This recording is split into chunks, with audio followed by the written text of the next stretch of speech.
Good afternoon, ladies and gentlemen. I'll now call this meeting of the School Board of Palm Beach County to order at 5:02 p.m. on May 19, 2021. Mrs. Bass, please call the roll. District 1, Barbara McQuinn. Here. District 2, Alexandria Ayala. Here. District 3, Karen Brill. Here. District 4, Erica Whitfield. Here. District 5, Frank Barbieri. Here. District 6, Marcia Andrews. Here. District 7, Deborah Robinson. Here. All right, we have quorum with all 7 board members in attendance. Also joining us is Superintendent Dr. Donald Fenoy, General Counsel Sean Bernard, Inspector General Teresa Michael, Board Clerk Carol Bass, and our student representative, County Council of Student Councils President Santiago Alvarez for his last meeting before graduation, and he's joining us via virtual link this evening. Senior staff members will join us periodically as directed by the superintendent. Viewers and listeners can access the meeting today by either watching on Comcast channels 234 and 235, AT&T UVerse channel 99, or by using the YouTube link on our webpage at palmbeachschools.org. In the event that the link is interrupted for technical reasons, please switch over to the TV channels. All board meetings are recorded in their entirety and posted on the district website within 24 hours. We also offer a listening-only option, which the public can access by calling 561-357-5900 or toll-free at 1-866-930-7015. The meeting ID is 1-561-880-1124 #. This meeting is being transcribed by a closed captioner, so remember to speak at a reasonable pace. Will everyone please stand for the Pledge of Allegiance to be led by Superintendent Dr. Donald Fenoy. I pledge allegiance to the flag of the United States of America and to the republic for which it stands, one nation, under God, indivisible, with liberty and justice for all. I'd like to welcome any public speakers who are joining us in person today. While your attendance here at the board meeting is appreciated, please be mindful of important safety protocols that the board now has in place to conform with COVID-19 safety guidelines and school board policies. The School District of Palm Beach County supports the peaceful assembly of persons to express themselves regarding matters concerning district students, employees, and the community. However, if such peaceful assembly results in a disturbance, those persons may be subject to arrest or other lawful actions, so please be respectful of all persons who are present on school district property. In an effort to keep all participants and district employees safe, everyone must obey all lawful orders issued by law enforcement, which may include remaining or moving to a specific area or location, lowering voices for safety reasons, or other safety-related commands. Please sit only in designated seats, do not move any furniture, and do not move about the room unless you are speaking at the podium, exiting to the bathroom, or leaving the building. Please maintain social distancing as directed by school police at all times. Remain in the designated areas and leave the property once your visit is complete. School police have been instructed to remove anyone from the meeting who does not adhere to these safety protocols and procedures as I have outlined. Please respect this cautionary warning that in the event of interference with the orderly processes of the meeting, failure to follow the safety protocols and procedures or otherwise disruptive conduct will result in removal of the person from the meeting or other action. Thank you in advance for helping to maintain decorum and the orderly conduct of school board business. Board members, we have 7 items.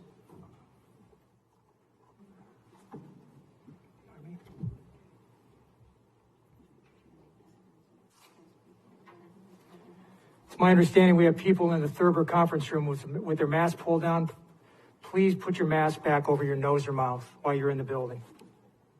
If you don't want to do that, you can go to the non-masked room where we have made arrangements for people that do not want to wear masks. Thank you.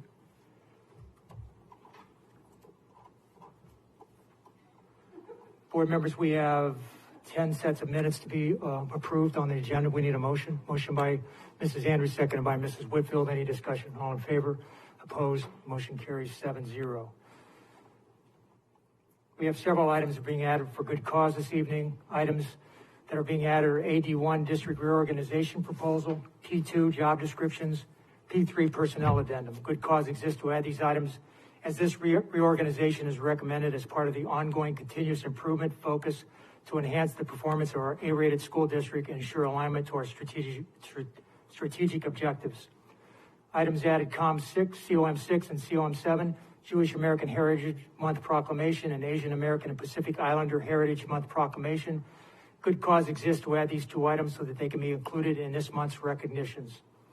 LD1 is being added: authorization of settlement of Brian Lee versus Tammy Pierre et al., Brian Lee versus Tammy Pierre et al., and Brian Lee versus School Board of Palm Beach County. Good cause exists for adding this item as counsel for the parties agreed on the final language after the agenda was released. The parties requested immediate action from the school board to avoid any additional expenditures of time and costs that could be incurred by filing extensions, etc. Mr. Superintendent, do you have any items to withdraw? I have none to withdraw at this time. Board members, are you pulling any items from the agenda? Seeing none, we need a motion to approve the agenda as published. Motion by Vice Chairwoman Brill, seconded by Dr. Robinson. Any discussion? All in favor? Opposed? Motion carries 7-0. Are there any disclosures or abstentions? Seeing none, Mr. Superintendent, thank you to your comments. Yes, sir. I'd like to begin by welcoming members of the public joining us today, both in person and from home. I'd also like to thank those of you who have reached out via email to our board offices. Today's agenda includes several topics about which the board and I have heard varying opinions. The intention of discussion is not to be polarizing. The goal today and always is to act in the best interest of our children. Our perspectives are valued, input is encouraged, but we also must remember the importance of respectful discourse. This afternoon, we have a very long list of speakers. Our request is that each speaker gives other speakers the respect that they deserve. Looking ahead to next year and beyond, we have a lot to look forward to as our district grows. This fall, students returning to 3 schools will be welcomed at new state-of-the-art facilities. Addison Meisner, K-8, located in Boca Raton, has been completely modernized. The school will feature 32 primary classrooms, 28 intermediate classrooms, and a great deal of other interactive learning and recreational space, including a covered play area. Students returning to Washington Elementary and Riviera Beach are also in for a treat. The modernization there includes new buildings, updates to existing buildings, and educational and technological and physical infrastructure enhancements. And this fall, Plumosa School of the Arts in Delray Beach expands from an elementary school to what will be a K-8 school. 6th grade will begin this fall, and 7th and 8th grades will be added over the following 2 years. Plumosa boasts a large new building for the upper grades, as well as a beautiful arts wing, which will accommodate dancers, musicians, and other artists, and a grand presentation area to showcase all of the talented students attending school there. Looking even further into the future, a new elementary school will open in Boca Raton in the fall of 2022, and a new high school will open west of Lake Worth in 2023. This video will give you a look at what's planned for those 2 schools. Addison Meisner, which was previously the holding site for Verde Elementary, just south of Don Estridge High-Tech Middle School. The 3-story portion is housing the classroom wings. The 2-story portion is housing the administration suite on the 1st floor and the media center on the 2nd floor. And the 1-story component is housing the cafeteria, kitchen, science and art labs, and custodial receiving area. In addition to meeting the basic grade level standards, the curriculum at O5C will prepare students for a future where collaboration, inquiry, and innovation will be a major role. The high school is it's going to be located just north of Woodlands Middle School. It sits in approximately 47 acres of land. This high school is going to house 2,703 students. Just in the area, John I. Leonard is very overcrowded. Palm Beach Central is very overcrowded. Park Vista is overcrowded. Santa Lucia's is overcrowded. So hopefully Chippewa, the new high school in Western Lake Worth, will provide relief to all of those schools. The high school will be offering a plethora of rigorous courses, including advanced placement and ACE coursework. So students coming from other high schools will be able to continue with their ACE diploma. The athletic complex will include a 4,000-seat stadium, gymnasium, baseball and softball field, weight room, wrestling room, and what I find really, really special is they have 2 additional practice fields. The school will also include a state-of-the-art media center and a high-tech auditorium. We are very excited and looking forward to these 2 new schools and excited about starting construction this summer. And at the end of the day, what we want is for the community to be proud of these schools and have their students in these schools. So very exciting news. There's been a lot of hard work. My hat goes off to Wanda Paul and the entire construction and maintenance planning team for everything they're doing with our new schools. At this time, I would like to invite Dr. Elena Alonso to the podium to share information with the board about our public health in Palm Beach County.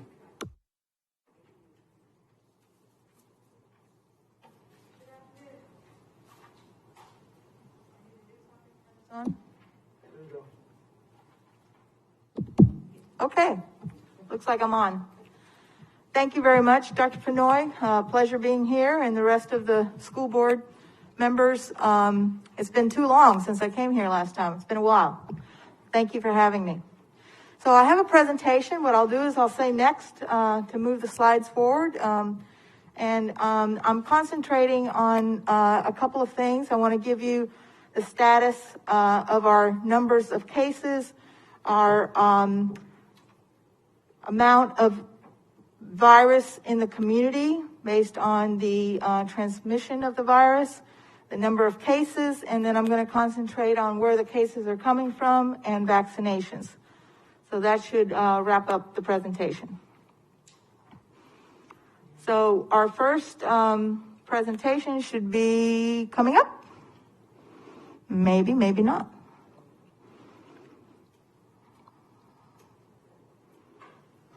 Okay, there it is. So this first graph shows you the U.S. number of COVID cases. I have dates there just to compare our first spike back in April of 20. Then we had the spike after the 4th of July. After the summer, we had the Memorial Day weekend and the 4th of July, and we had the spike on the 16th of July of 20 with 78,000 cases that we had in one day. And then towards the middle of that next curve, as things were coming down, we started thinking about opening school. School to open on, does anybody remember when you opened? September 21st, right? Did I get that date right? That is correct. Okay, so that comes right around where that flat area is. And then we had a plan to slowly open, and so everything opened at one time. The school opened, and then we started to get a lot of cases. And that's when we had our super spike, our worst increase in numbers, which peaked on January 2nd of 21. After that, after January, we started coming down. The vaccines started to become available. And so we have seen it starting to go down. We were a little bit concerned in early March when we saw two little humps, and we actually saw some increases on March 24th with an increase of 86,000. Then it went to 79,000, and then it started going back down 67,000. So the section in red is the past month to the latest date of now in the 16th of this month, and we see that the cases have actually gone down. So our numbers as of yesterday, or actually as of the 19th, is 32,998,197 cases in the U.S.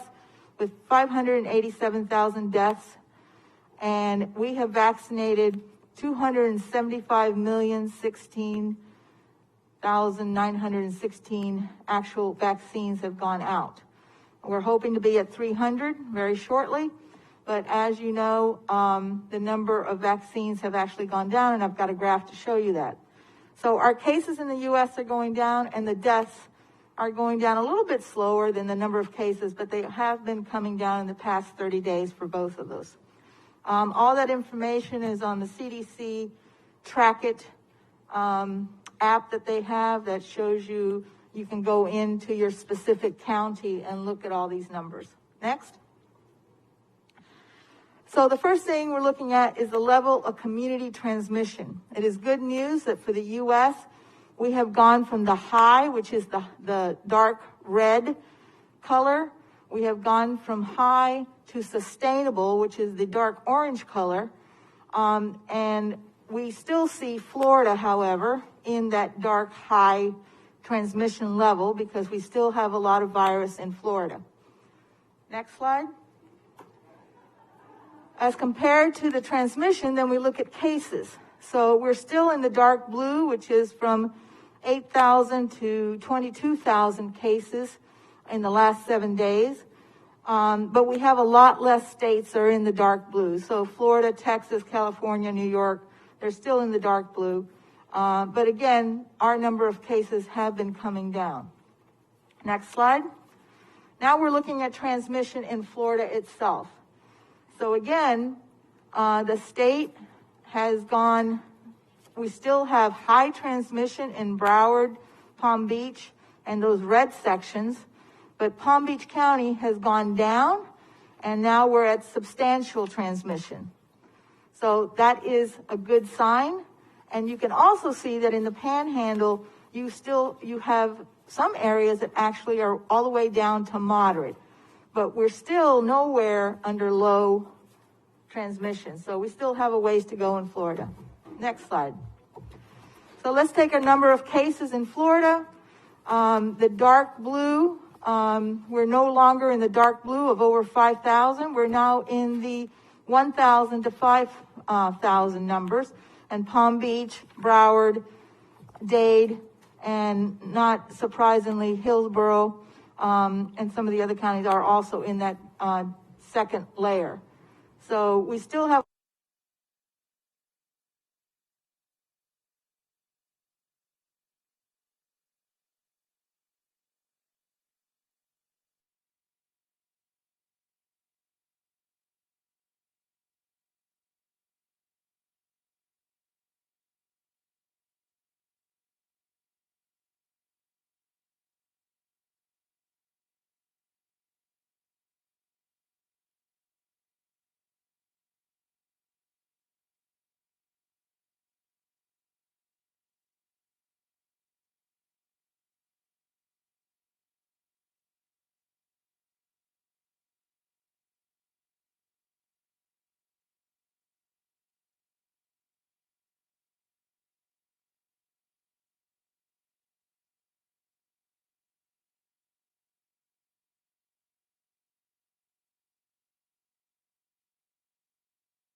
The fashion show just made my whole day. I love Timber Run shirts because they make me feel happy. Thank you. You're welcome. Thank you so much. You're welcome. We were so excited to be able to donate 50 masks per school in Palm Beach County alone to be able to help with the PPE initiative. Love that it's dry fit, so that staff will really like it, and so will the kids. Comfy, super light. Partnering with a school district is something that's even more rewarding because it's going to directly trickle down to, I think, the most important people in our community, which is our kids. So that's why we love doing it. They're able to create products that really help our families and help promote that business community partnership, and at the same time make sure that children have smiles on their faces every day here at school. Thank you so much again for presenting us with this award. It goes above and beyond anything we could have imagined, and we're so looking forward to our continued partnership with our schools and with Palm Beach County School District moving forward. Thank you.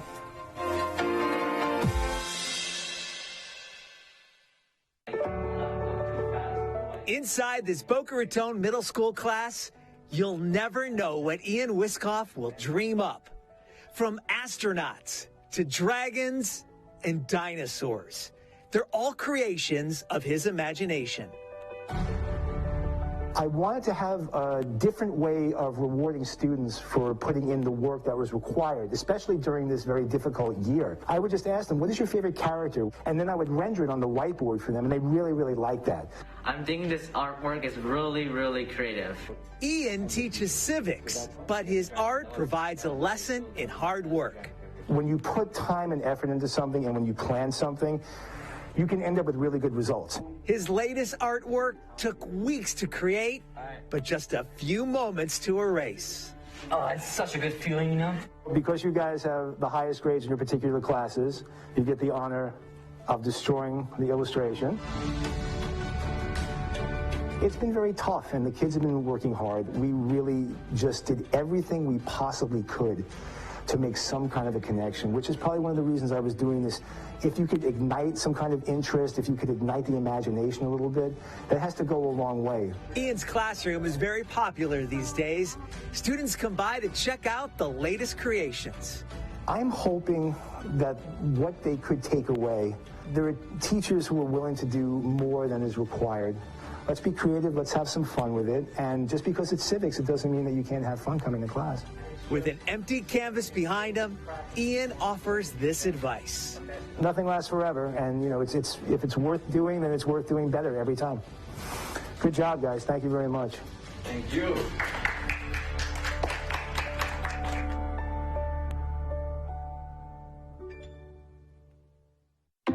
Good morning, everybody. Greetings.